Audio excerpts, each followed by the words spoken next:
అనంత విశ్వ సంపదని ఆకర్షించడానికి మీ ముందుకు వస్తుంది అహం బ్రహ్మాస్మి సాధన 11 డేస్ ఎనర్జీ యాక్టివేషన్ ప్రోగ్రామ్. నమస్తే రమగారు. నమస్తే జయ. రమగారు, మనకి నాగపంచమి ఉంటుంది. నాగపంచమి యొక్క విశిష్టత. శ్రావణ శుద్ధ పంచమి. ఈ శుద్ధ పంచమి నాడు నాగారాధన, సర్పారాధన విశేషంగా చెప్తారు. మామూలుగా మనం నాగులు చవితి చేస్తాం. చవితి చేస్తాం. తర్వాత సుబ్రహ్మణ్య ఆరాధనకి మనం సుబ్బరాయ షష్ఠి, స్కంద షష్ఠి అంట, కంద షష్ఠి అని రాస్తారు, చేసుకుంటాం. అలాగే ఈ రోజును కూడా మనం నాగారాధన చేసుకోవచ్చు. పుట్టకి వెళ్ళి పాలు పోయటమే కాకుండా మనం ఇంట్లో బొట్ట చేసుకుని పాలు పోసుకోవచ్చు. తర్వాత దేవాలయాల్లో ఈ జంట పాములు సుబ్రహ్మణ్య ప్రతిష్ఠ చేస్తారు, నాగప్రతిష్ఠ. ఆ నాగప్రతిష్ఠ చేసిన నాగులకి కూడా మనం పాలు పోసి నమస్కారం చేసుకోవచ్చు. ఇది విశేషమైన రోజుగా చెప్తారు. సర్ప పూజ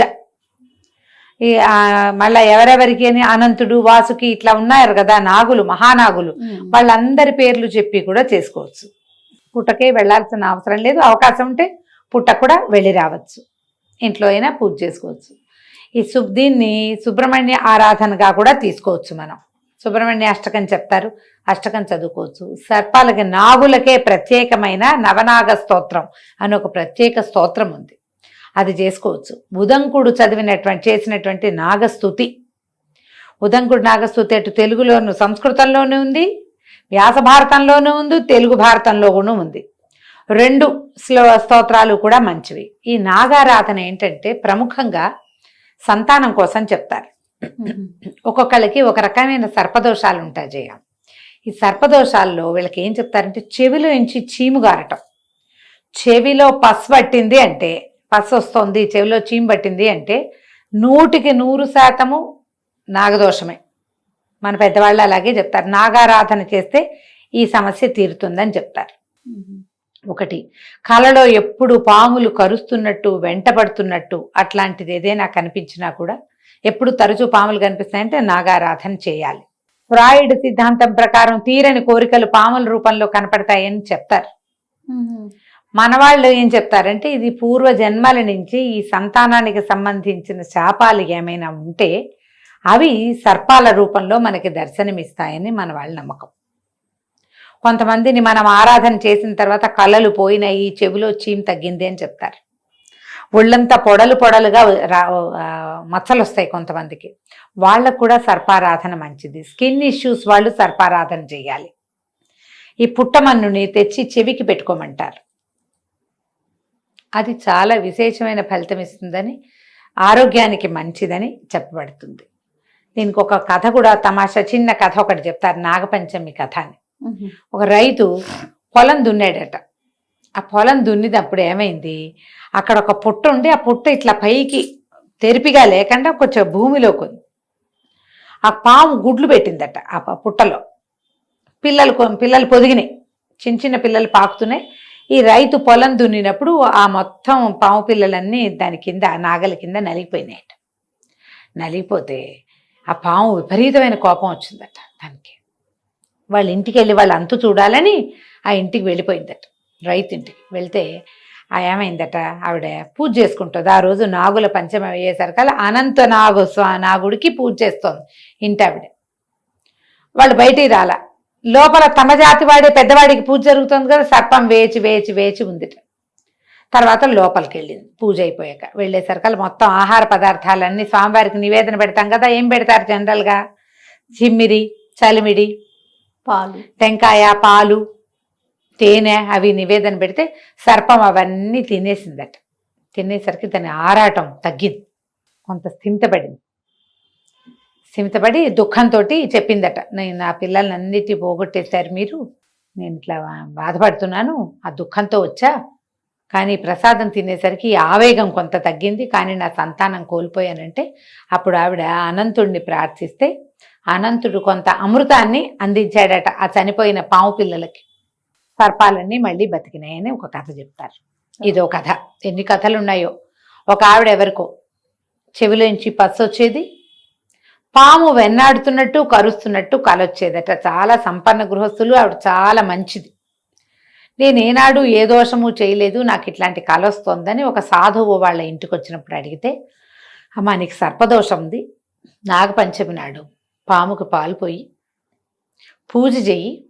మరి రావి చెట్టు కింద ఎక్కడైనా నాగప్రతిష్ఠ జరిగిన చోట, నాగప్రతిష్ఠకి రావి చెట్టు కింద ప్రాంతం మంచిది, అక్కడ నాగప్రతిష్ఠ చేయించు. ప్రతి పంచమికి నాగుని అభిషేకించు, నీ బాధలు తీరుతాయంటే ఆవిడ చెవి తగ్గిపోయిందట, ఇవి కూడా తగ్గిపోయినాయి. ఈ పంచమి నాడు విశేషంగా ఏంటంటే ఎక్కడైనా రావి చెట్టు కింద కనుక మనకి నాగప్రతిష్ఠ ఉంటే దాని ప్రదక్షిణ కనుక చేస్తే చర్మ సంబంధమైన వ్యాధులు, చెవికి సంబంధించిన అనారోగ్యాలు, సంతానానికి సంబంధించిన దోషాలు తొలగిపోతాయని చెప్తారు. వీటిలలో మీరు ఏది కుదిరితే అది చేసుకోవచ్చు. ఎక్కువ ఇవన్నీ చేయలేం. పంచమి నాడు దేవాలయానికి వెళ్ళండి. మీ ఇంటి చుట్టుపక్కల మీ ఏరియాలో ఉన్న శివాలయాల్లో సాధారణంగా ఉంటుంది, నాగప్రతిష్ఠ ఉంటుంది, సాధారణంగా రావి చెట్టు ఉంటుంది. చాలు, ఒక చిన్న గ్లాసెడు పాలు పట్టుకెళ్ళి ముందు పాలు పోయండి, తర్వాత నీళ్లు పోయండి, నమస్కారం చేసుకోండి. బెల్లం కానీ, చలిమిడి కానీ, చిమ్మిరి కానీ, అరటిపండు కానీ నివేదన పెట్టచ్చు. అన్నీ పెడితే మరి మంచిది, అధికసి అధికం ఫలం. ఇంత మాత్రమైన నివేదన చేసి నమస్కారం చేసుకోండి. ఒకవేళ ఇంట్లో చేసుకుందామంటే పడగ, ఒక వెండి పడగను తీసుకొచ్చి కొనుక్కొచ్చి పట్టుకొట్టు తెచ్చుకోండి.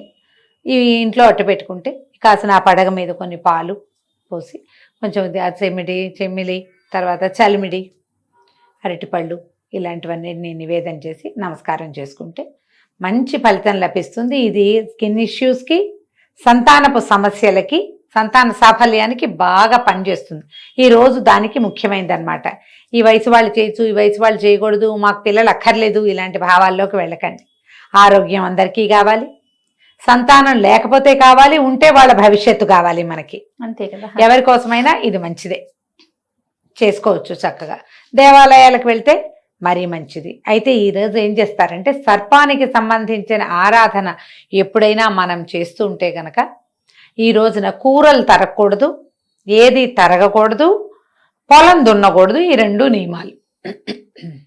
మీరు పూజ చేసుకునేటట్టయితే తరిగిన కూర తినద్దు, మీరు తరగద్దు.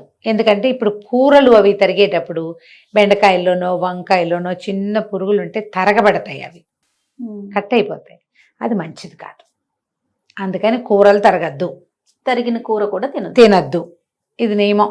ఏముంది, పాలకూర తుంపి కూరలో వేసుకోవచ్చు, ఆలుగడ్డలు కుక్కర్లో పెట్టి ఉడికాక చక్కగా ఒలిచేసి చేసుకోవచ్చు, చామదుంపల కూర చేసుకోవచ్చు, పప్పు వండుకోవచ్చు, హాయిగా ముద్దపప్పు వండుకోవచ్చు. దాంట్లో ఒక ఆవకాయ మాత్రం నలుచుకోకూడదు, జ్ఞాపకం పెట్టుకోండి. తరుగుతాంగా ఆవకాయలు, ఆవకాయ ముక్కలు తరుగుతాం కదా, అలా కాకుండా ఏదైనా రోట్లో 2 టమాటాలు, పచ్చి టమాటాలు పచ్చడి చేసుకోవటము అట్లాంటివి ఏమైనా చేయొచ్చు. మీ ఏర్పాటు మీ వీలు వెంబడి చేసుకోండి. ఈ నాగుల పంచమి రోజున మీరు గనక ఉదంకుడి నాగస్తోత్రం చదివితే చాలా మంచి ఫలితం లభిస్తుంది. ఎవరైనా అంటే సంతానం కావాలనుకునే వాళ్ళు ఈ రోజును మొదలుపెట్టి వచ్చే సంవత్సరం నాగపంచమి దాకా చదవండి. ఈ లోపలే మీకు సంతాన సాఫల్యం కనపడుతుంది. అంత విశేషమైనవి. ఉదంకుడి నాగస్తోత్రం ఆన్లైన్ దొరుకుతుంది, సంస్కృతంది దొరుకుతుంది, తెలుగుది దొరుకుతుంది. చక్కగా సంపాదించి చదువుకోండి, చేసుకోండి. రైట్. నమస్తే. నమస్తే జీ.